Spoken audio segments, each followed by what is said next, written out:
it's Fairy Truths, and today I'm here with my sister. Hey guys, remember me? This is the long-awaited Q&A video that I promised you guys. So yeah, I'm just gonna jump right into the questions. I have them all written down as per always.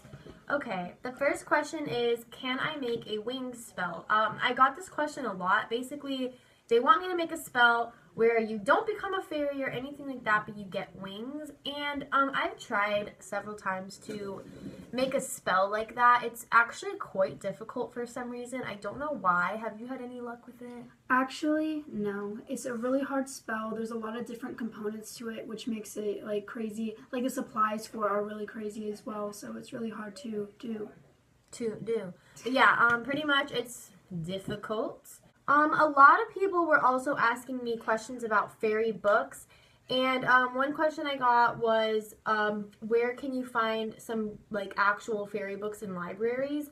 And it really is hard to tell what's true and what's not. Like I always say, I also was asked for some specific fairy books, and I can't find any of the ones that I had right now. I've been looking for them. I think they might be in storage. I don't know.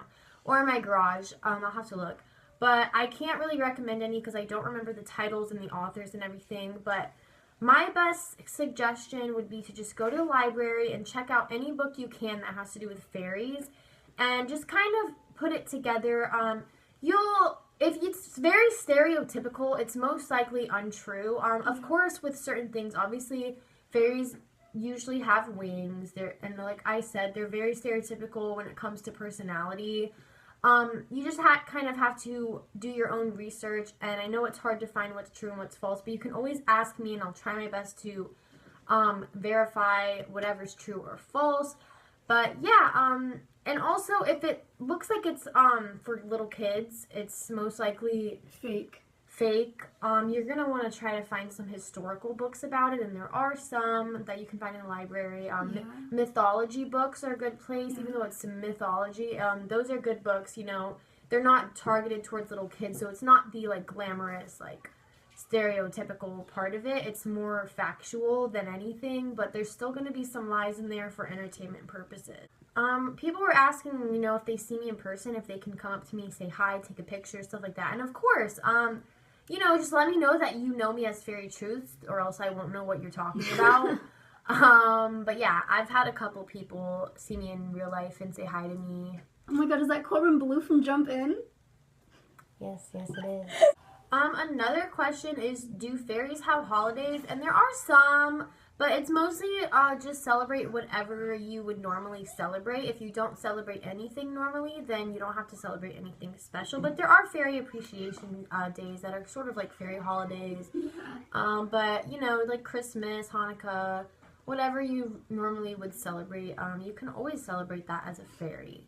A lot of people are curious about my spell making series and want some tips on spell making. And I know a lot of you guys have been asking for my spell making series to continue because I only did one video, and I really want to put work into that and make it something for you guys, but I just haven't had time to really make any videos lately, and that's why you're only getting this video in the past however many, like 3 months or whatever it's been, 2 months. But when I do have time, maybe next year, because it's just around the corner, I can start doing that for you guys, because I don't want to quit YouTube. I definitely want to keep posting for you guys. I just need to find a way to get that out for you guys. And as far as tips go, yeah, if you watch my spell making series video, part 1, I do give some tips, and examples of those are like, get a notebook, write down ideas. So you're going to want to make up chants for your spells. It doesn't matter what you say. Anything you say, as long as it sounds good and you like it, it will go into your spell. That's not the part that you have to test. The part that you have to test is the actual ingredients and the process. So, some ingredients that I commonly use is water. Wind chimes. That was in one spell. I use it a lot. Okay, well, I was talking about me. Water, fairy dust, definitely. Usually an essential piece to your spells. Flower petals are something that I commonly use in all of my spells. And then just little things like maybe perfumes, lotions, honey, sugar. Natural ingredients are the best. From the earth. Yes. I mean, my number one tip is just to practice. Practice makes perfect, and do it like a science experiment, you know? Scientific method. Yes. The scientific method is important, and you can use that in making spells just like in making a science experiment. Yeah. You know, just if you watch that video, I basically go over all of these. So if you're too lazy to go watch it, then basically all I said is in that video. But if you want to see Confessions of a Fairy, she's in that video. And speaking of Confessions of a Fairy, a lot of you have been asking about her. Where is she? Why isn't she posting? Is Did she okay? die? That is not a question that has been asked, Jenna. Okay. But yeah, she's okay.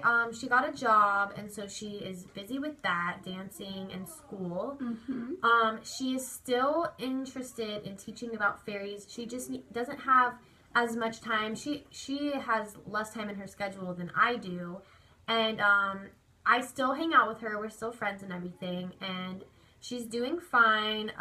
The semester's over, so maybe she can make videos in the winter break. I'll talk to her about that because I know that I won't be posting that much, so maybe she can put some videos out for you guys. But yeah, she's doing perfectly fine. Everything's okay. A lot of people are asking if pixies can cause fairies to have like headaches and like bad side effects. Fairies are really positive and happy creatures, so when mean people like pixies come along, it causes side effects like headaches, nausea, all that stuff. It's just best to stay away from them because they're just negative influences on the fairy beliefs and just lifestyle. Another thing is you can sense them, and maybe you don't know that they're around, but you start to get bad feelings or a bad gut feeling, bad headache. Maybe something negative is nearby and you might want to leave the area. That's something that I might not have mentioned. I'm sure I have, but I may not have mentioned that before. But yeah, they do cause headaches, and other bad things cause headaches, also any type of negative energy. Another question I got was about fairy laws, and are there any, how do they work? And like I said before, there's sort of a fairy government, there's sort of fairy laws. It's nothing official like our actual government, and if you live in a democracy, whatever. It's not like that. It's just people that kind of keep the fairy population and fairy community connected and positive. In order as well. Yeah, they want to make sure that you're not doing anything to harm the fairy community or to spread negative energy. So there's not necessarily laws, like you can't actually get arrested for anything, but you can get all of your fairy privileges revoked if you do certain things. Like I said before, when I was sharing a lot of information, before I had to kind of cover some things up or stretch the truth a little bit or leave some details out, and that's because of the fairy government. I didn't want to lose my ability to tell you guys certain things. So in that sense, there are sort of laws, but there's nothing like, oh, you can't do this or you'll be arrested. You might get in trouble and not be able to be a fairy anymore or not be able to become a fairy. But other than that, it's pretty free for all, and there's no like written law, like I can't tell you all of them. It's just kind of the fairy government just keeps control. If you know that it's something that you shouldn't be doing, then it's most likely against the fairy government's policies. A lot of people ask me about death and fatality and being a fairy, and becoming a fairy does not make you immortal. It doesn't provide you with a guarantee that you will not die. It also doesn't cause death. I mean, you will die any way that you would die naturally if you were a human. So if you're going to get hit by a car, then you're going to get hit by a car even if you're a fairy. Does it cause you to die? Not necessarily, but if you have like a flying accident or something, that might not have happened if you were a human. But again, it's just like if you were running and something happened then, or if you were flying in an airplane and something happened then.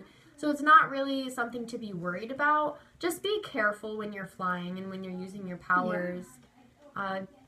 But also, there's spells that can help you, like, stay healthier and better. So, basically, that means, like, you could live a little longer. And that last question kind of goes hand in hand with the next question. Someone asked if I can make a spell to be forever young. And like I said, there's no immortality. You can't become immortal. I'm sure there are, like, satanic or demonic ways to do this, but I do not support that. I do not advocate for that. I don't post anything like that. So I don't want to mess with that kind of stuff. If you do, I'm sure there's a way you can find how to do that. but I don't recommend it because it can be very dangerous and harmful. And we like to spread positive vibes. So yeah.